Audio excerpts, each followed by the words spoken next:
ایک روایت حضرت عبداللہ ابن سلام رضی اللہ تعالیٰ عنہ سے مروی ہے۔ یہ جلیل القدر صحابی ہیں اور پہلے یہ یہودی تھے اور یہودی مذہب پر عمل کرتے تھے اور ان کے عالم تھے، اور توریت انجیل میں حضور صلی اللہ علیہ وسلم کے آخری نبی ہونے اور مکہ مکرمہ سے ہجرت کر کے مدینہ منورہ آنے اور حضور کی دیگر علامتیں مذکور تھیں جو ان کو معلوم تھیں، اور چونکہ حضور صلی اللہ علیہ وسلم کے مکہ مکرمہ سے مدینہ طیبہ آنے کا زمانہ قریب تھا، اس لیے پہلے ہی اپنا علاقہ چھوڑ کر مدینہ منورہ میں آ کر مقیم ہو گئے، تاکہ جب یہاں حضور صلی اللہ علیہ وسلم ہجرت کر کے تشریف لائیں تو یہ آپ کی خدمت میں حاضر ہوں اور آپ کی باتیں سنیں اور اطمینان ہونے کے بعد آپ پر ایمان لے آئیں۔ چنانچہ یہ فرماتے ہیں کہ میں کھجوروں کے ایک باغ میں ملازم تھا، دن بھر میں نوکری کرتا تھا اور مزدوری کرتا تھا، اور دن رات اس انتظار میں رہتا تھا کہ کب مجھے حضور صلی اللہ علیہ وسلم کے تشریف لانے کی اطلاع ملے تو میں آپ کی زیارت کروں،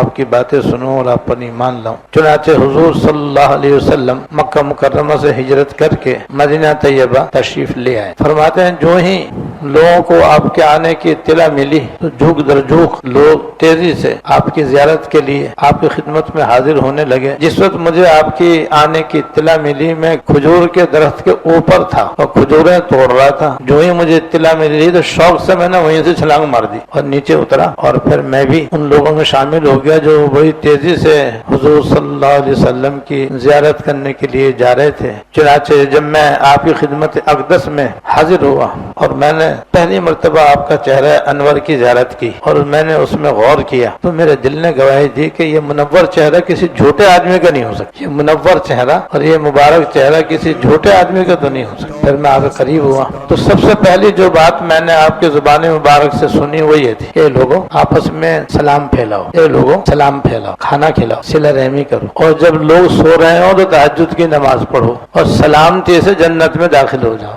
سلامتی سے جنت میں چلے جاؤ۔ یعنی 4 عمل ایسے ہیں کہ ان کا صلہ اللہ تعالیٰ کے یہاں جنت میں جانا ہے، اور جنت جو ہے یہ بہت ہی اعلیٰ مقام ہے اور جو اللہ پاک نے خاص اپنے ایماندار بندوں کے لیے مقرر فرمایا ہے۔ ایک روایت حضرت ابو مالک اشعری رضی اللہ تعالیٰ عنہ سے مروی ہے، حضرت ابو مالک اشعری رضی اللہ تعالیٰ عنہ سے مروی ہے کہ حضور صلی اللہ علیہ وسلم نے فرمایا کہ جنت میں کچھ ایسے بالا خانے ہیں، بالا خانہ کہتے ہیں اوپر والی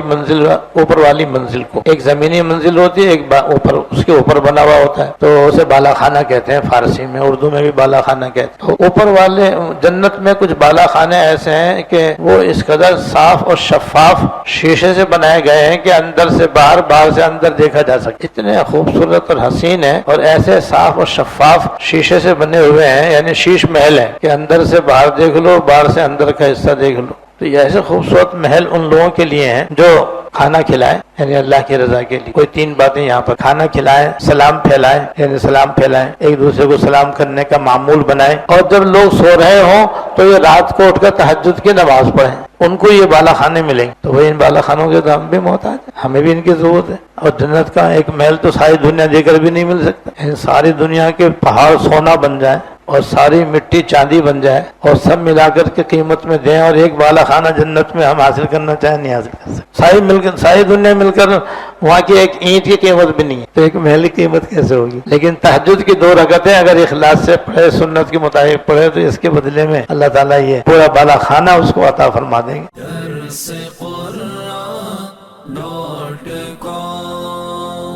www.darsequran.com